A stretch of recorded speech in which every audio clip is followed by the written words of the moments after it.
Thank you for watching the TDC Hot Rods YouTube channel. Hello guys, welcome back. Hope everybody's having a great day. It is a beautiful day where I am at. The weather's fantastic. It's not too hot, it's not cold. Yeah, it's far from cold, but it's not too hot. It's pretty hot, but anyways, so the last video I put up was on the Mustang, and since then I got COVID and was out of work. Couldn't work for about 2 weeks, a little bit over 2 weeks actually. Put me super behind work wise. So that's a personal project. I haven't been able to work on it. Probably won't be able to work on it for a little while because I have a car that I have to have done. I am going, the location that the owner lives, I'm going to that town in about 6 weeks. So I would really like to be able to take this car with me, because I've already had it longer than I hoped. The owner doesn't mind at all. He's just like, you'll get it done and you'll do a good job. So that's all he's worried about. Anyways, so I don't think I've showed this car before. Maybe I have. I think I have actually, but it was like 6 months ago. So it is a 56 Ford Thunderbird. The owner of the car, I believe, bought it in 58. I could be wrong. I could totally be wrong. But he's had it for a really long time, a very long time. The young man, I think he's 88 years old. He's either 86 or 88. So he's had it for a long time. It was painted once before, and then somebody come in here and started doing other body work on it. And this is primer. This is rattle can primer. And they did not so good of a job that it was all peeling off. So I come in and I sanded all of the previous bodywork down. So I probably should have just stripped the whole car, but the body was so straight and the factory paint was really good. Just the bodywork that had been done, or I should say the primer work that had been done before I got it, was not good. And it was all tore apart. So those are always fun. It's always fun to get a car that is basically like this, and then everything shows up in boxes like that, and we got to figure out how to put them together. But it is part of the excitement of the car. So the car is super straight. There is no rust anywhere. Oh, yes, there is rust. This is the only rust I have found in the entire car. So that won't be too hard to fix. It'll be fun making a little panel for that, but that won't be too hard to fix. Everywhere else is solid. The car is super solid. So what I am doing to it is what I call a facelift. Engine tranny's not coming out. Most of the body's not coming off. Now in this car, the only body parts that you can pull off are the hood, the doors, and the trunk. The front and rear are just like a normal traditional car where the quarter panel is welded to the body. The front fender on this is also part of the body.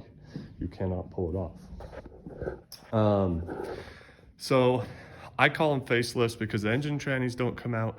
Normally the suspension doesn't come apart unless if it needs bushings and stuff like that. Interior comes out, we spray the interior, paint under the hood, the best that we possibly can. So this one, I just cleaned it up earlier with just a real quick wash, and it's actually in super good shape. There are hoses like this that are not good. There are a couple little wires that I have to fix, but the rest of it is actually really in phenomenal shape. The engine has been painted before, so I'm pretty sure the engine's been out because of how well detailed it was painted. I'm pretty sure it's been out. So we'll paint underneath the hood. We will repaint the engine the best that we possibly can without pulling the engine out. We will pull all the accessories off, pull the valve covers, the air filter, pull the hoses off, do a coolant flush, and paint the engine the best that we can. Paint all around the car. The hood will come off. The hood will come off when I go to spray it. The color that it is going, the factory color, is that blue right there.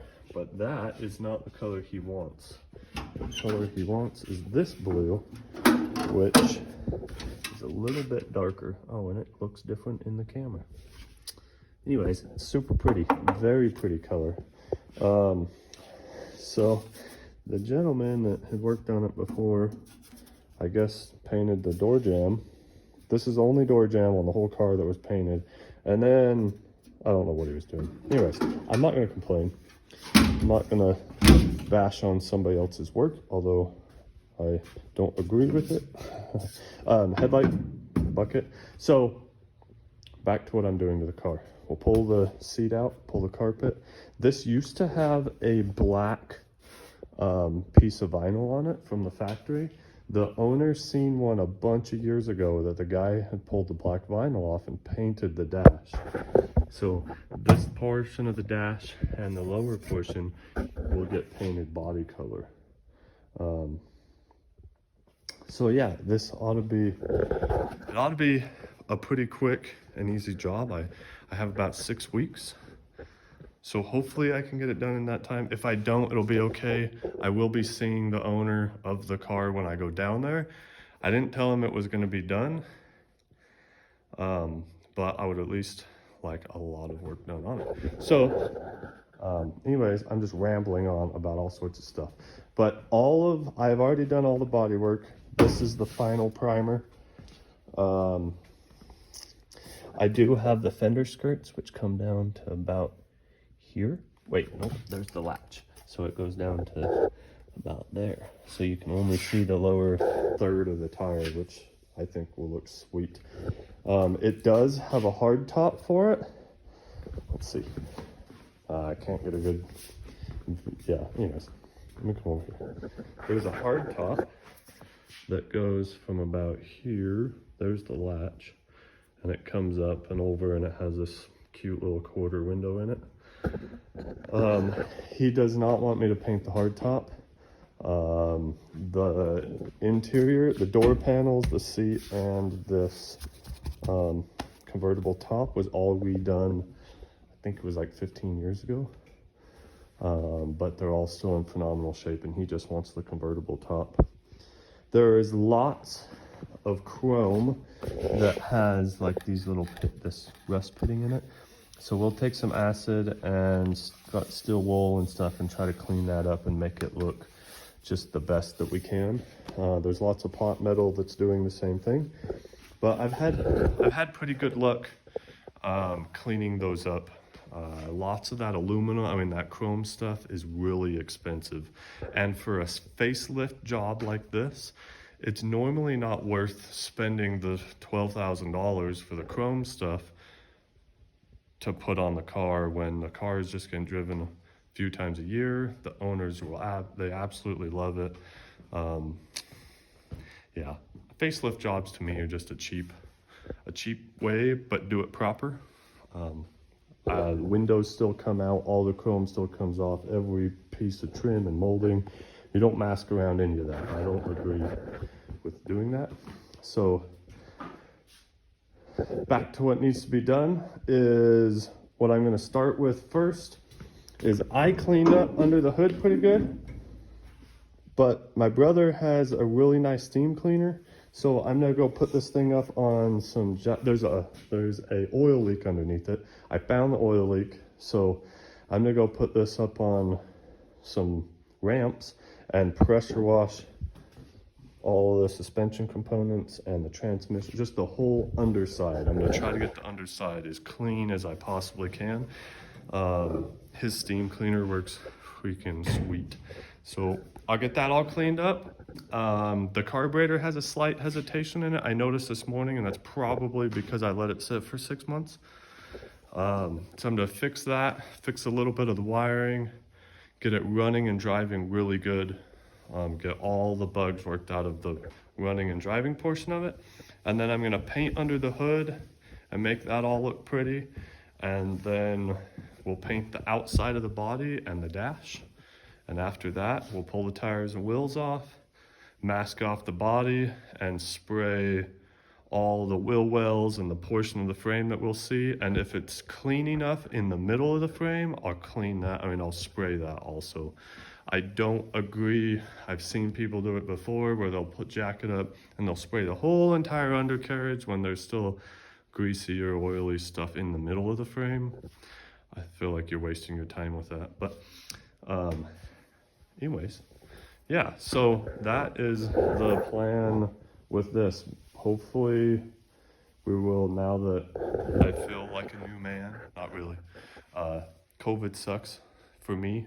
My body, it's been a couple of weeks already, and I'm trying to get caught up with work, and my body still gets tired super easy. So it definitely sucks.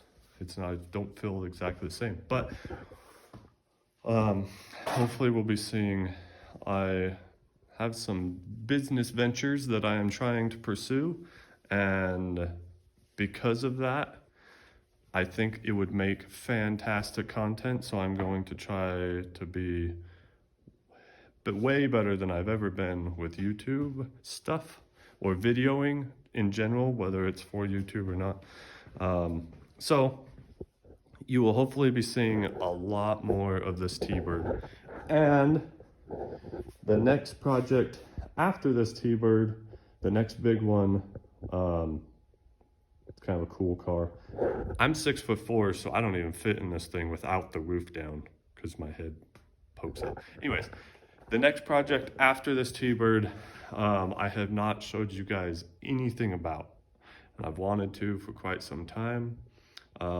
It is a 84 Chevy single cab short bed that we are body swapping onto a Duramax. I think it's gonna be badass. I really think it's gonna be sweet. We're currently planning on putting an LB7, body swapping it onto an LB7. I think it's a 01, I think. I don't really remember. But the owner of the truck has a mid-2000s LBZ four-door short bed that his dad bought. And anyways, it's got a ton of miles on it, but I do think that I'm hoping that we do the LBZ swap. Just wink if Tyler, if you're seeing this. Yeah, I think the LBZ would be a lot cooler, better, put the power to it. I think it would hold it better. Anyways, that's the next project. And my business ventures that I'm trying to pursue will require a bigger shop, and I'm pursuing that as we speak, because this little tiny space is what my whole business has been run. I've only worked in this little tiny space for everything I do for 3.5 years now. 3 years now. Yeah, 3.5. So bigger shop and the Duramax swap after the T-Bird, and some business ventures that I won't talk about now until they actually come through, but they are somewhere along the lines of the the Duramax swap. Yeah, that's about all I'll say. So anyways, I hope everybody has a fantastic day, and I'm gonna stop rambling on, but I wanted to show you guys this T-Bird, and I'm gonna get back to work on it, and we're gonna hopefully get a lot of videos of this. There's not a ton of work that has to be done to it, so there's not gonna be no 15 videos about it, but there will definitely be some videos along the way. And the best video ever is the video of when it's finished. Those are always the fun ones. Those are the funnest ones. You gotta stand back and look at all the work that's been done. Anyways, I'll stop rambling on. Hope you guys have a great day, and we'll see you on the next one.